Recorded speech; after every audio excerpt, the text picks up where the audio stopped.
जय हिंद फ्रेंड, आप लोग का आपका अपना YouTube channel Bihari fundamental of science पर बहुत बहुत स्वागत है। तो आज के इस क्लास में मैं आप सभी के लिए क्लास 12 हिंदी चैप्टर 1 बातचीत से 50 ऐसे महत्वपूर्ण टॉप वीवीआई ऑब्जेक्टिव क्वेश्चन लेके आए हैं जो कि आपकी बोर्ड एग्जाम के लिए काफ़ी ज़्यादा इंपॉर्टेंट है। और यह बोर्ड एग्जाम स्पेशल है, मतलब बोर्ड एग्जाम स्पेशल के लिए आप लोगों को लेके आए हैं। और इसी तरह का आप लोग को 2600 चैप्टर का क्या करेंगे, ऑब्जेक्टिव कंप्लीट करवा देंगे। और आप लोग जरूर देखिएगा। देखिए, बातचीत, तो बातचीत के लेखक कौन हो जाएंगे? बालकृष्ण भट्ट। और बातचीत क्या है? तो बातचीत एक निबंध है। तो बातचीत क्या है? एक निबंध है। इसका लेखक बालकृष्ण भट्ट। तो इसका हम लोग एमसीक्यू देखते हैं जो वन लाइनर के रूप में है। देखिए, वस्तुनिष्ठ प्रश्न, ऑब्जेक्टिव क्वेश्चन और इधर उत्तर है। बातचीत शीर्षक निबंध के निबंधकार कौन है? मतलब बातचीत है जो क्या है? निबंध है। और इसका निबंधकार कौन है? तो बालकृष्ण भट्ट जी है। और बातचीत बालकृष्ण भट्ट का जन्म कब हुआ था? तो इनका जन्म 23 जून 1844 ईस्वी को हुआ था। बालकृष्ण भट्ट का निधन कब हुआ था? तो इनका निधन कब हुआ था? तो 20 जुलाई 1914 को। कब हुआ था? 20 जुलाई 1914 को इनका निधन हो गया था, इनका डेथ कर गए थे। उसके बाद है 4 नंबर कि बालकृष्ण भट्ट का निवास स्थान कहाँ था? तो इसका निवास स्थान कहाँ था इनका? इलाहाबाद उत्तर प्रदेश यानी प्रयागराज में था। और बालकृष्ण भट्ट किस युग या साहित्यकार के थे? तो यह क्या थे? भारतेंदु युग या साहित्यकार के थे। बालकृष्ण भट्ट के माता का नाम क्या था? आप लोग माता और पिता का नाम जरूर लेखक याद करिएगा। तो बालकृष्ण भट्ट के माता का नाम क्या था? पार्वती देवी था। और बालकृष्ण भट्ट के पिता का नाम, तो इसको भी आप लोग याद कर लीजिएगा, बेनी प्रसाद भट्ट था इनके पिता का नाम। और बालकृष्ण भट्ट के पिता पेशे से क्या थे? तो पेशे से क्या थे? एक व्यापारी थे। बालकृष्ण भट्ट ने किस पत्रिका का संपादन किया था? तो हिंदी प्रदीप नामक पत्रिका का संपादन किया था, जिसको 33 वर्षों तक चलाते रहे थे। अब अगल का देखिए, आप लोग अगल का क्वेश्चन को आप लोग समझिए।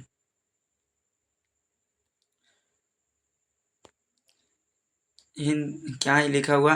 हिंदी प्रदीप नामक मासिक पत्र की पत्रिका निकालना कब आरंभ हुआ? तो 1877 ईस्वी में। हिंदी प्रदीप पत्रिका कितने वर्षों तक निकलती रही? 33 वर्षों तक। हिंदी प्रदीप का संपादन किसकी प्रेरणा से हुआ था? तब भारतेंदु हरिश्चंद्र की प्रेरणा से हुआ था। तो इन सबको आप लोग याद जरूर कर लीजिएगा। अगला 13 नंबर है कि बालकृष्ण भट्ट की रचना बातचीत साहित्य की कौन सी विधा है? तो निबंध है, एक ललित निबंध है। क्या है? निबंध है और ललित निबंध है। इंसान को बातचीत का उत्तम तरीका क्या होना चाहिए? तो अवाक होकर अपने से बातचीत करना चाहिए। मतलब मनुष्य को अवाक होकर स्वयं से बातचीत करना चाहिए। बातचीत के माध्यम से भट्ट जी क्या बतलाना चाहते हैं? तो भाषण, बातचीत की शैली यानी आर्ट्स ऑफ कन्वर्सेशन, मतलब बातचीत की शैली बताना चाहते हैं। अब अगला का क्वेश्चन है 16 नंबर की आर्ट ऑफ कन्वर्सेशन कहाँ के लोगों में सर्वाधिक प्रचलित है? तो यूरोप के लोगों में ना अधिकतर प्रचलित है। किसने कहा था कि बोलने से ही मनुष्य के रूप का साक्षात्कार होता है? तो बेन जॉनसन ने कहा था कि बोलने से मनुष्य के सही रूप का साक्षात्कार होता है। असल बातचीत सिर्फ 2 व्यक्ति में हो सकता है। किसका मत था? तो एडिसन का था। और एडिसन के अनुसार असल बातचीत कितने लोगों के बीच हो सकता है? तो 2 लोगों के बीच हो सकता है। 3 लोगों की बातचीत को भट्ट जी ने क्या कहा? तो अंगूठों में नक्शी यानी त्रिकोण।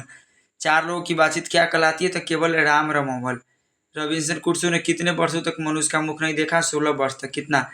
16 वर्षों तक मनुष्य का मुख नहीं देखा था। रॉबिन्सन क्रूसो 16 वर्ष बाद किसके मुख से पहला शब्द सुना था? तो फ्राइडे के मुख से। फ्राइडे आप लोग याद रखिएगा। सौजान एक शुभजान नामक उपन्यास के लेखक बालकृष्ण भट्ट। रहस्य कथा नूतन ब्रह्मचारी किसकी प्रमुख रचना है? तो बालकृष्ण भट्ट की है। अगल का है आप लोग को 26 नंबर क्वेश्चन, गुप्त रसाताल होगा। गुप्त रसातल हमारी घड़ी किसकी रचना है? गद्य है। तो ये बालकृष्ण भट्ट जी की हो जाएगी। पद्मावती और बेनी सनहार नाटक के रचनाकार कौन है? बालकृष्ण भट्ट जी हैं। तो इस को आप लोग याद जरूर कर लीजिएगा।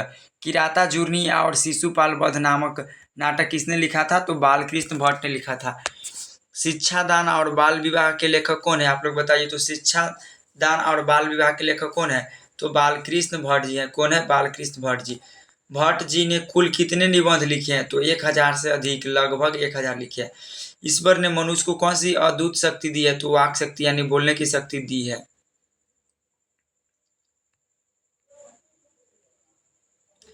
अगल का है आप लोग अब समझिए। अगल का, यदि मनुष्य में वाक शक्ति न होती तो सृष्टि कैसी होती? तो गूंगी प्रतीत होती, सृष्टि सुनी होती, पूरा गूंग।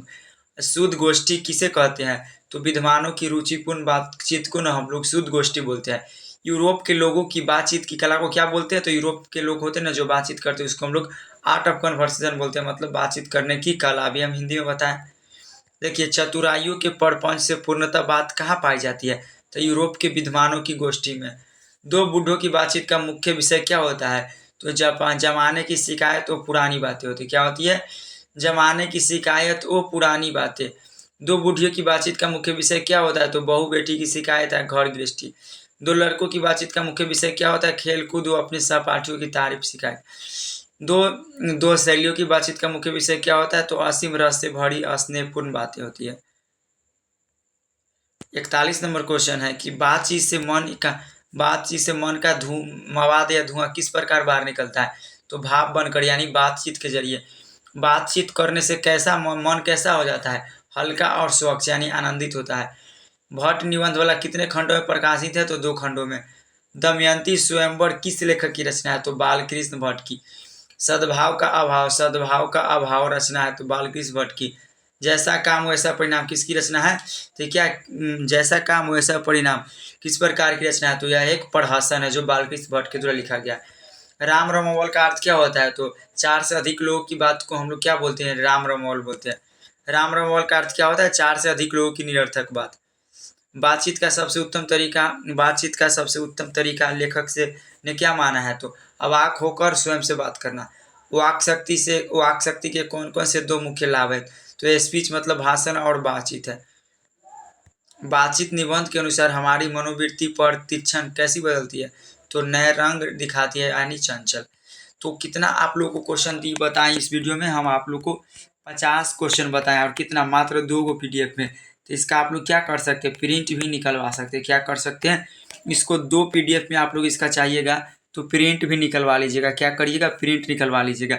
अगर आप लोग इसका पीडीएफ लेना चाहते हैं और चैनल पर पहली बार विजिट कर रहे हैं तो आप लोग, मेरा नंबर है 62 023 38 462।